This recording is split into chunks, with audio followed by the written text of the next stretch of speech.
ऋग्वैदिक काल के राजनीतिक संगठन के बारे में बात करेंगे और राजनीतिक संगठन में हम ये देखेंगे कि उस समय की परिवार को किस नाम से जानते थे और उस परिवार के मुखिया को किस नाम से पुकारते थे और परिवार मिलकर के कौन सी संस्था का या संगठन का निर्माण करते थे और उसके बाद सबसे बड़ी संस्था या सबसे बड़ा संगठन उस समय कौन सा था और उसका मुखिया कौन था।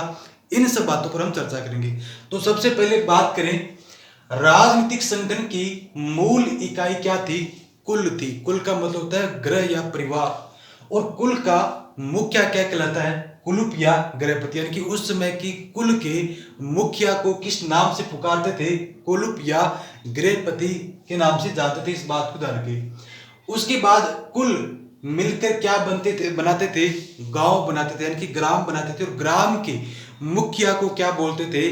ग्रामणी। जिस प्रकार आज वर्तमान में हम गांव के मुखिया को किस नाम से जानते हैं? सरपंच के नाम से जानते हैं। उसी प्रकार उस समय के ग्राम के मुखिया को किस नाम से जानते थे? तो ध्यान रखना, ग्रामणी के नाम से जानते थे।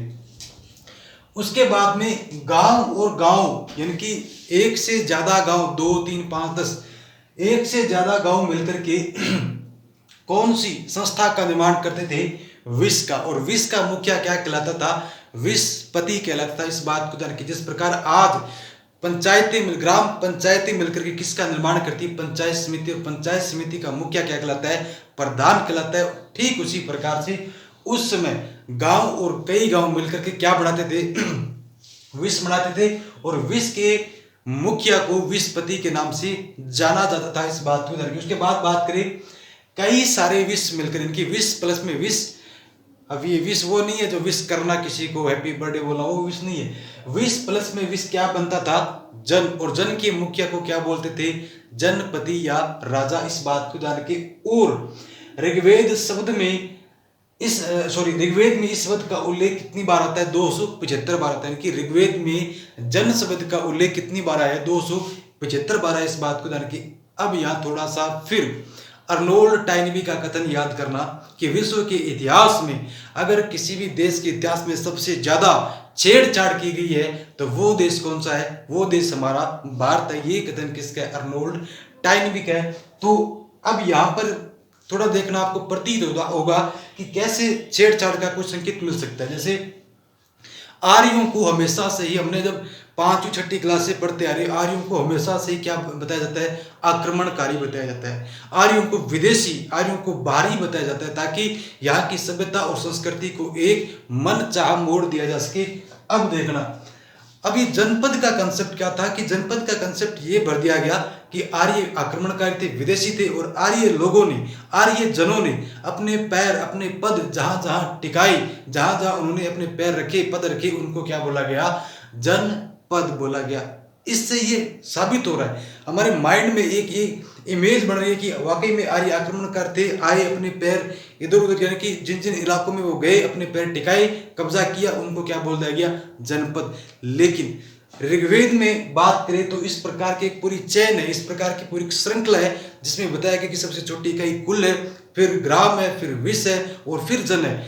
लेकिन इस श्रृंखला को छोड़ करके कुछ जो बाहरी तत्व जो थे बाहरी जो इतिहासकार थे, उन्होंने क्या बोल दिया कि आर्य कौन थे? आक्रमणकारी थे, ऐसा बताया जाता है। लेकिन आजकल की जो आधुनिक रिसर्च है वो क्या बताती है? जो राखी गढ़ी से जो रिसर्च हो रही है वो क्या बता रही है कि आर्य कहाँ के थे? भारत के मूल निवासी थे। और डॉक्टर वसंत कुमार सिंह ने तो यहाँ तक कहा है कि राखी गढ़ी से ही मानव सभ्यता का विकास क्रम शुरू हुआ था। इस बात को भी ध्यान रखना। और उन्होंने, उनकी जो रिसर्च थी, उनका जो आंकड़ा था वो कब आया था? सितंबर 2019 में आया था। इस बात को ध्यान रखिए। उसके बाद बात करें, राजा को गोप्ता जनस्य व पुरभेता कहा जाता था। अब गोप्ता जनस्य व पुरभेता ही क्यों? इसलिए क्योंकि उस समय राजा एक भूमि का स्वामी था या नहीं था, इस बात को लेकर कोई प्रमाण अभी तक नहीं मिले। यानी कि अभी तक ऐसे कोई साक्ष्य, ऐसे कोई संकेत नहीं मिलते हैं जिससे ये पता चलता हो कि राजा भूमि का स्वामी था, ऐसा कहीं नहीं मिलता है। ठीक, तो इस वजह से इसको क्या बोला गया? गोप्ता जनस्य, यानी कि कबीलों का संरक्षक। और पुरभेता यानी कि दुर्ग जीतने वाला या दुर्ग विजेता भी किसको कहा गया? राजा को कहा गया। एक बात और ध्यान रखना, राजा की तुलना ऋग्वेद में किसके साथ की गई है? इंद्र और वरुण के साथ की गई है। प्रश्न यूं बन सकता है कि ऋग्वेद में राजा की तुलना केवल किससे की गई है? ए इंद्र से, बी वरुण से, सी ए और बी दोनों, डी या कोई नहीं। तो ध्यान रखना वरुण और इंद्र दोनों से राजा की तुलना की गई है। उसके बाद बात करें शासन संचालना 3 संस्थाएं हुआ करती थी, सभा, समिति और विदत। अब इस बात को पूरा कड़ाई से ध्यान रखना कि सभा, समिति और विदत की एकदम प्रबल जानकारी हमारे पास नहीं है। अनुमान के आधार पर कोई उसको उच्च सदन बोलता है, कोई निम्न सदन बोलता है, कोई वर्दों का, कोई कुलीनों की संस्था, अलग अलग नाम से पुकारा जाता है, लेकिन ये वाकई में क्या थी ऐसा कोई स्पष्ट उल्लेख नहीं मिलता। फिर भी इसको बोलते कि वर्ग और कुलीन लोगों की थी, इसको बोलते ये संपूर्ण लोगों की संस्था थी, और विदत ये सर्वोपरि संस्था या सर्वोपरि मामलों पर विचार करने वाली संस्था भी कहा जाता है। तो ऐसे कुछ साक्ष्य में मतलब अनुमान सामने आते हैं।